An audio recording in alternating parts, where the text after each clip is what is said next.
Welcome back to our session on meditation for beginners.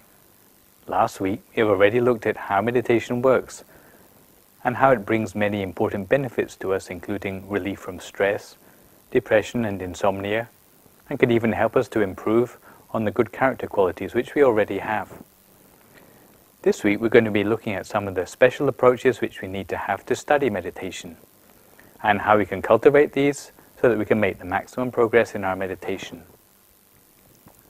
Some people wonder whether meditation can be considered a science or not, because it's clear that both meditation and science are ways of finding new knowledge and to get rid of our ignorance. Science uses empirical experiments, which means that it doesn't matter who does the experiment, the results will always be the same, and the results will verify facts about the natural world, mostly about the outside world. Although meditation was a much earlier tradition than science, it arrived in the Western world about 500 years after science. Thus, sometimes meditation is not so well known as science, as a way to find out about the world. In fact, meditation is a way to find out about the world too. But it tends to be a way of finding out about the nature inside us. It's not a way of getting knowledge, which we can delegate to anyone else in the world. Thus, if we want to find out about ourselves, we have to do meditation for ourselves. Thus, meditation is not empirical, it's subjective. But, in our context, that doesn't mean it's unreliable.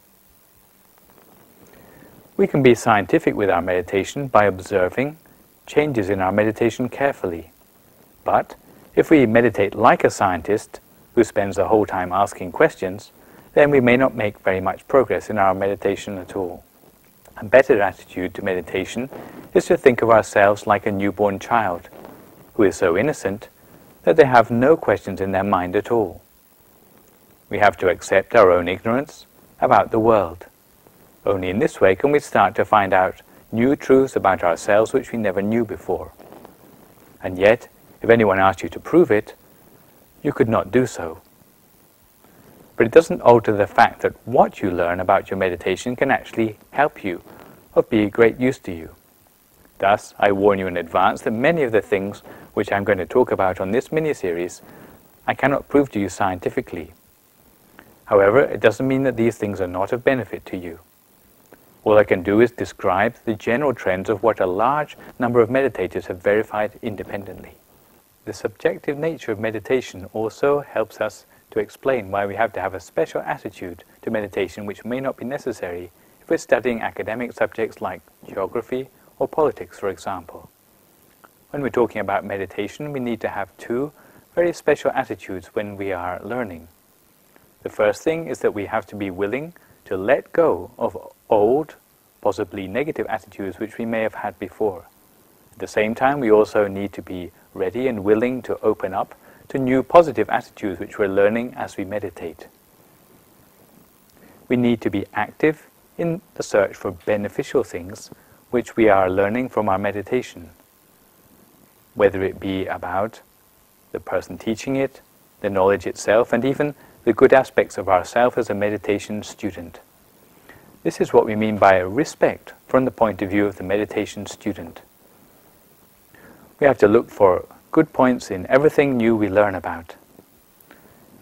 In fact, even intuitively speaking, you may have had an experience of such attitudes before and the effects they have on your learning.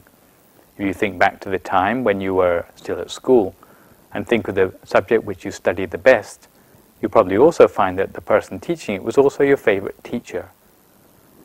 This is no coincidence, but it could be accounted for by the fact that when we feel more positive about the person we're learning from, we can learn more knowledge from them. And the same thing goes for meditation. Thus, we will try to use what we call respect when we are learning about the subject in hand, so that we can be more familiar with meditation as we learn more and more. If you want to look at the real roots of respect, then we find that even as a word, it tells us about this deeper meaning. The word respect can be broken down into two pieces, re and respect. Re means to do something again. Spect means to look at something. So what exactly are we looking for when we are looking at something again?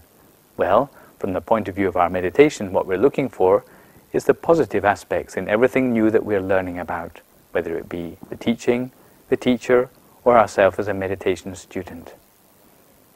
So much for opening up to new positive attitudes which we need for our meditation. But we also need to let go of some of the possibly negative attitudes which we had in the past. And in this connection, I'd like to tell you a funny story about an old Chinese woman who had some very negative attitudes. This old Chinese woman had two sons. The first son was the owner of a sunglasses factory. The second son was the owner of an umbrella factory. Normally, such a woman should be very proud of her sons who had done well in business, but not at all. She would cry every day.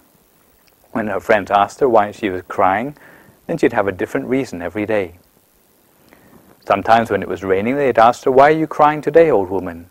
She'd explain that, "Oh, today I'm thinking about my poor son with the sunglasses factory, who will not be able to sell any of his products today." When the sun came out on another day, again she was crying. And they asked her, "Old lady, why are you crying again today?" As she explained to them, "Today I'm thinking about my poor son with the umbrella factory. Today he won't be able to sell any of his umbrellas at all." So every day, rain or shine, the poor old woman would have something to cry about. One day, her friend pointed out to her a very simple but very important thing to change her life. That on the day it rained, why not think of the son with the umbrella factory? On the day when the sun shined, why not think of the son with the sunglasses factory? And then she could laugh every day instead of crying. Well, it's just a funny story, but we can learn from this that sometimes our attitude can have a very strong effect on the way we see the world and our ability to gain happiness in the world. Also, when we come to meditate, we have to be ready to change our attitudes. And if we recognize in ourselves any old negative attitudes, then we must be ready to shed these if we're really to get on as a meditation student. So, the thing which means that our mind is able to pick up positive things is one special factor about the mind which may be useful for us to study a little further. And this is the fact that the mind can have only one thing in it at one time. If mind has positive things in it, then no negative attitudes can come in the mind. However, if the mind is preoccupied with negative thoughts, then no positive thoughts can come in it. Only one thing can be in the mind at any one time. And this is the quality of the mind which we exploit when we come to meditate. In fact, before we learn meditation, most of the time our mind is only on negative factors. But what we do when we meditate is to focus on something neutral. That neutral thing may be something like a crystal ball, or the sun, or the moon, or a star. Really, none of these things have any particular value. They're all neutral things. However, the thing which they do help us to do is they do help to distract our mind from the normally negative aspects which they are always dwelling on. Later, as our mind starts to focus more and more on neutral things, from time to time, it is able to flick over into more positive ways of thinking. From time to time, our mind will have little times of inspiration, and then as our mind becomes more and more able to think of positive things, then it would be impossible for our mind to slip back into the old negative ways of thinking. It's something which happens gradually, but this is something which we start to do in meditation by the simple fact that we train our mind to stay on something neutral instead of staying on something negative the whole of the time. So how can we promote an atmosphere by which we can learn more? Even in modern management these days, many companies have realized that the atmosphere of learning can make the difference between profit and loss in their company. It's just the same thing in meditation. If we don't have a positive attitude when we're learning, then we can fail to get any benefit from meditation at all. In management, they have spawned a whole new science which is called knowledge management, to try to get around many of the impediments which take place when people should be learning more or sharing ideas better. But this fails to happen. Some of the things which we can learn from knowledge management from the point of view of our meditation is the fact that we have to be open, we have to be positive about the learning experiences which we are having.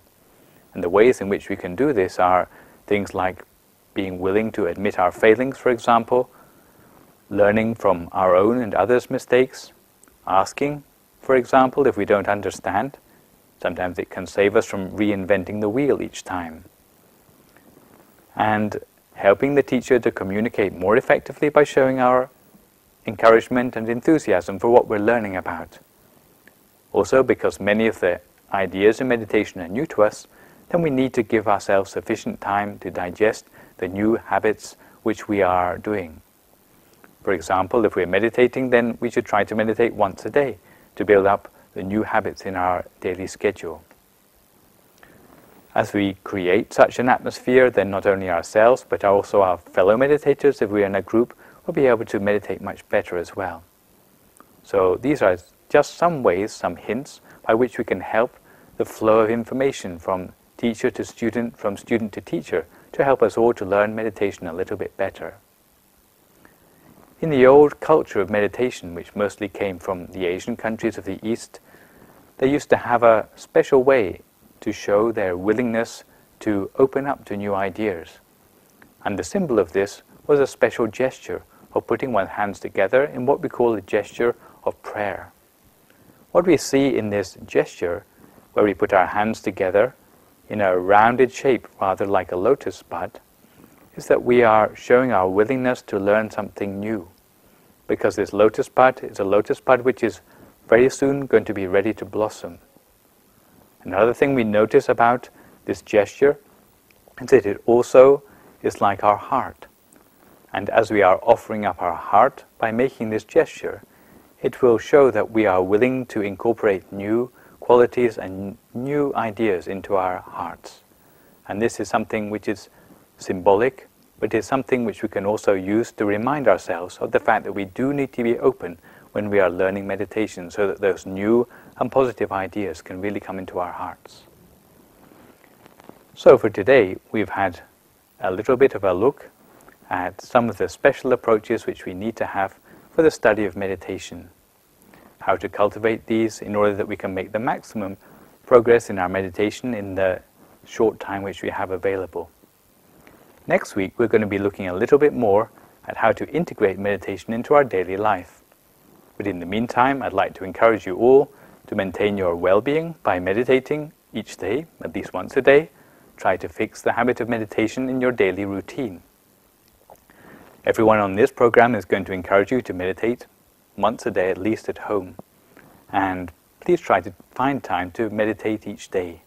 In the meantime, try to maintain good health, minimize your anxieties, and I'll see you again next week.